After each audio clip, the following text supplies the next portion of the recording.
राजा मनु महाराज के पुत्र उत्तानपाद का चरित्र श्रवण कराया। उसके बाद महाराज प्रियव्रत का चरित्र।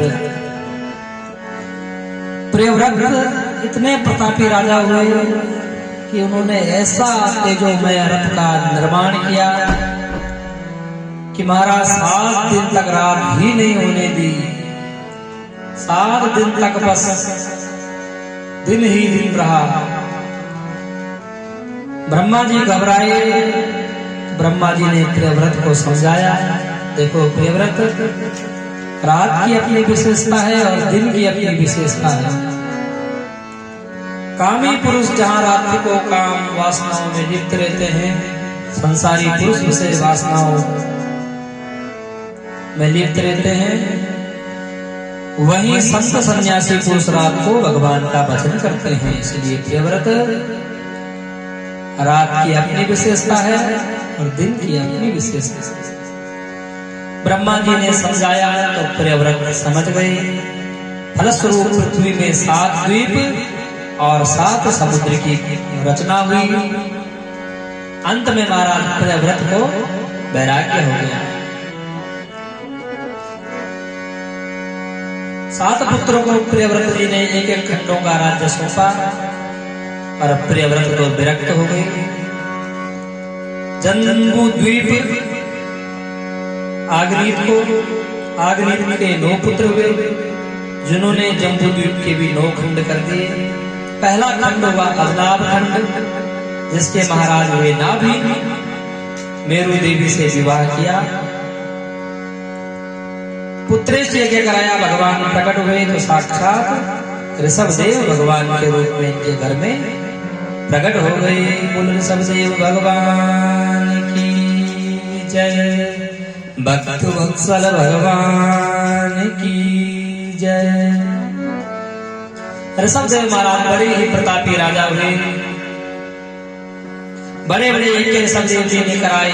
इंद्रदेव के तपोबल से जलने लगे। ईर्ष्या की भावना इंद्रदेव के मन में आई तो महाराज इंद्रदेव ने जो है ऋषभदेव के राज्य में बरसात करनी बंद कर दी।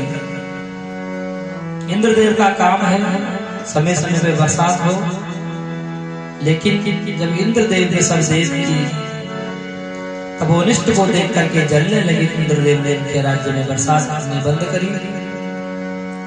तो महाराज ऋषभदेव जी ने अपने तपोबल से स्वयं अपने राज्य में वर्षा करी। तो इंद्रदेव लज्जित हुए और अपनी पुत्री जयंती का विवाह भगवान ऋषभदेव से किया।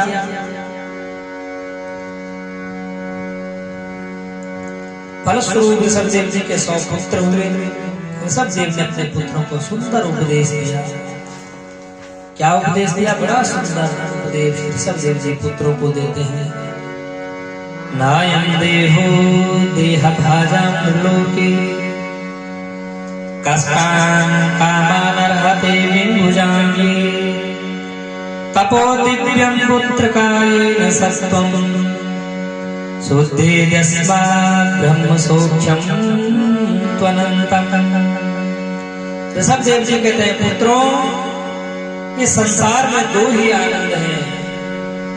कौन कौन से आनंद हैं? बोले विषयानंद और ब्रह्मानंद। विषयानंद ऐसा आनंद है जो प्रत्येक योनि में प्राणी को मिलेगा। चाहे कुकर योनि में चले जाओ, चाहे शुकर योनि में चले जाओ, पेट भरने के लिए काम वासना प्रत्येक योनि में आपको सुख भोगने को मिलेंगे। किंतु पुत्रों, यदि ब्रह्मानंद को प्राप्त करना चाहते हो तो उसके लिए मात्र यह मनुष्य शरीर है। मनुष्य शरीर से ही भगवत प्राप्ति हो सकती है। यह मनुष्य शरीर ही मुक्ति का साधन है। बड़ा सुंदर उपदेश ऋषभदेव भगवान ने अपने पुत्रों को दिया और कहा, पुत्रों, भगवत प्राप्ति में जो भी बाधा कारक हो, भगवत मार्ग में जो भी आपका कितना भी स्नेही जन क्यों न हो, यदि भगवत मार्ग में बाधा बनता है तो उसे तुरंत छोड़ देना चाहिए। गुरु न सस्यात् स्वजनो न सस्यात्, पिता न सस्यात् जननी न सस्या देवं न तस्या न पतिस्न सस्या न मोचयेत्या समुपेत मृत्यु। जो हमें मृत्यु के भय से अभय न करा दे, भगवत प्राप्ति में जो बाधा कारक बनता हो, चाहे वह गुरु क्यों न हो, गुरु न सस्या स्वजनो न सस्या, कितना भी आपका बंधु, कितना भी प्रिय बंधु बांधव क्यों न हो, पिता क्यों न हो, जन्म देने वाली माँ ही क्यों न हो, यदि वह हमें मृत्यु के भय से अभय नहीं करती, तो ऐसे बांधवों को त्याग देना चाहिए। गोस्वामी तुलसीदास जी भी उदाहरण देते हैं, जाके पिया राम बेदे, जाके पिया राम बेदे, तजियो ताहि कोटि बेरी सम, यद्यपि परम सने। कोटि बेरी के समान, कोटि कोटि करोड़ों शत्रुओं के समान उसे त्याग देना चाहिए। उदाहरण देते हैं गोस्वामी तुलसीदास, तजो पिता प्रहलाद विभीषण बंधु भरत महतारी, गुरु बलि तजो कंत ब्रज बनि तन, भय मुद मंगलकारी। महाराज पहले किसी ने त्यागा है अपने पिता, अपनी माँ, बंधु बांधवों का किसी ने त्याग किया है, तुम्हारा प्रमाण दिया। तजो पिता प्रहलाद, भगवान श्री हरि की भक्ति में बाधा कारक बने भक्त प्रहलाद के पिता हिरण्यकश्यप, प्रहलाद ने पिता का त्याग कर दिया। प्रहलाद जो पिता प्रहलाद विभीषण बंधु, श्री राम की भक्ति में बाधा कारक बने विभीषण के बंधु बांधव। विभीषण ने अपने भाई रावण का त्याग किया, स्वर्ण की लंका का बंधु बांधवों का त्याग किया। विभीषण बंधु भरत महतारी, भरत जी ने अपनी मां कैकेयी का त्याग किया। गुरु बलि तजो कंत ब्रज बनि तन, गुरु ने बलि ने अपने गुरु शुक्राचार्य का त्याग कर दिया। भगवान वामन रूप में जब बलि को छलने आए, शुक्राचार्य जी ने लाख समझाया, लेकिन बलि ने गुरु का त्याग कर दिया और भगवान की शरण में गई। भगवान को 3 पग भूमि दान किया। और महाराज ब्रजांगनाओं ने अपने पति का त्याग करके भगवान श्री कृष्ण से प्रेम किया और कहा सबका मंगल हुआ। इस प्रकार से ऋषभदेव ने अपने पुत्रों को बड़ा सुंदर उपदेश दिया। ऋषभदेव जी परमहंस वृत्ति को प्राप्त हुए।